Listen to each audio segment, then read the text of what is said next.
ঠিক রাত্রি 2:30টা বাজে, সেখানে প্ল্যাটফর্মে বসে আছি, এত মশাই খাচ্ছে আর প্ল্যাটফর্ম থেকে উঠেছে ট্রেনে বসলাম, ট্রেনেও এসেও সে একই মশাই খেয়ে নিচ্ছে আর কি বলবো সেখানে।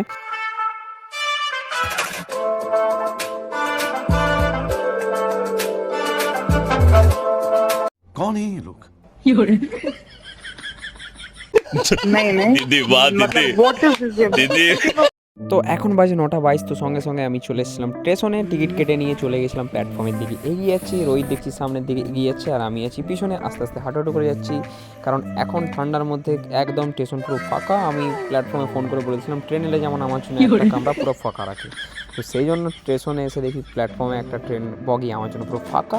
সেইখানে বসে আমরা উঠে পড়লাম, চলে গেছিলাম মেদিনীপুর স্টেশন। তো মেদিনীপুর স্টেশনে নেমে আমরা একটু হেঁটে হেঁটে যাচ্ছি আগে দিকে, এবার একটু কিছু খাবো, তো খাবার জন্য দোকান দিকে যাচ্ছি। তো দোকান দিকে আমরা সামান্য কিছু কিনে নিয়ে চলে এসেছিলাম, একটা কেক কিনেছিলাম। সামনে একটা রোবট ছিল, রোবটটাকে দেখে বুঝতে পারলাম না ছেলে না মেয়ে, আর সামনে আছে আমাদের মোদিজি। তো তারপরে আবার একটা চক্রধরপুর ট্রেন ছিল এক্সপ্রেস, সেটাই আমরা চেপে গেছিলাম রাত্রেবেলায়, একদম প্রায় বাজে তখন বলতে গেলে ভোর হয়ে গেছে, 3:30 বাজে। তো সেখানে একটা কামরায় উঠে গেছি আর কি মজা হলো, কি হইরোল হলো, একদম চ্যাংড়ার দল উঠে গেছিলো, কি বলবো।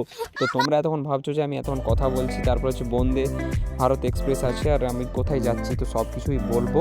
তো যারা এখনও সাবস্ক্রাইব করেনি সাবস্ক্রাইব করে নোটিফিকেশনটা অন করে নাও, আমি একটু মোটিভেট হয়ে যাব। তো হাওড়া স্টেশনে নেমে আগে দিকে এগিয়ে যাচ্ছি, তো ভোর হয়ে গেছে প্রায়।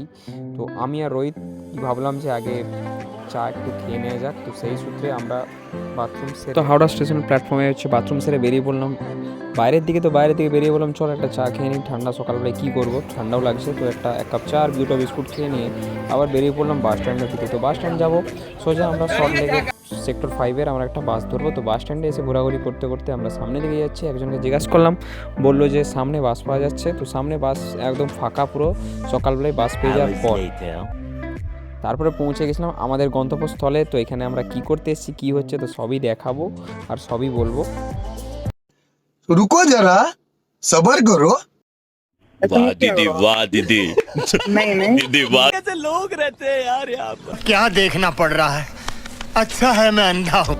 তো গাইজ তোমরা কিছু কিছু জন বুঝেই গেছো, আমি হচ্ছে এসএসসি জিডি পরীক্ষা দিতে এসেছিলাম কলকাতার সেক্টর সল্ট লেক সেক্টর 5-এ। তো সেখানে হচ্ছে এসে দেখি কি ভিড় ছিল, ভিড়ের পরিমাণ তো মানে তোমরা ভিডিওতে দেখতেই পাচ্ছ।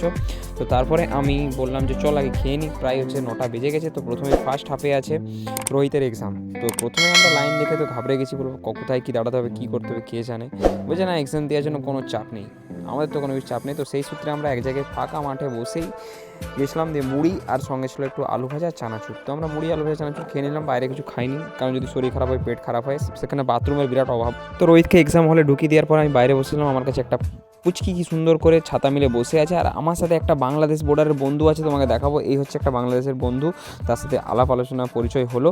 তো সে ওইখান থেকে পরীক্ষা দিতে এসছে। তো আমি তো ভেবে অবাক, আমি তাকে যখন বললাম আমি এত দূর থেকে, সে বললো আমার শুনবে অ্যাড্রেস, আমার তোমার থেকেও এত দূর। আমি তো শুনে কি বলবো, তার মানে তার বাড়ি যাওয়ার চিন্তা আরও বেশি, কিন্তু সে বললো এখানে আমার বন্ধু আছে। তো আসার পথে যে ভিডিওটা রেকর্ড করার কথা ছিল সেটা রেকর্ড করতে পারিনি, ফোনটা সুইচ অফ হয়ে গেছিলো।